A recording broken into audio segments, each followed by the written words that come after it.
This is a tip-up. Tip-ups are usually used outside of an ice shack and consist of a spool filled with ice fishing line and a clear monofilament leader with a hook tied on. Just bait the hook and attach some weighted split shot, that's this part right here, to make sure the bait gets to the depth that you want. Next step is to pull out the flag and set it like so. Now be careful of your face and your eyes while you set the flag. It's very easy to accidentally set these off. The tip-up sits over the hole and above the ice so you can easily see it.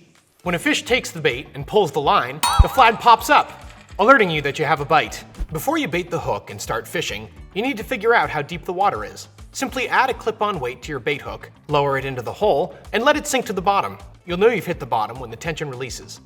Reel the weight back up. Now you know how deep the water is. As a general rule of thumb, baiting your hook 18 to 24 inches off the bottom is a good place to start. Try to choose an energetic and lively bait fish that's going to swim vigorously.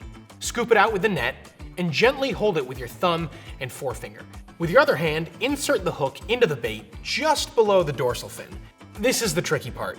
Don't go too low on the bait's body where the vital organs are, or too high where its spine is.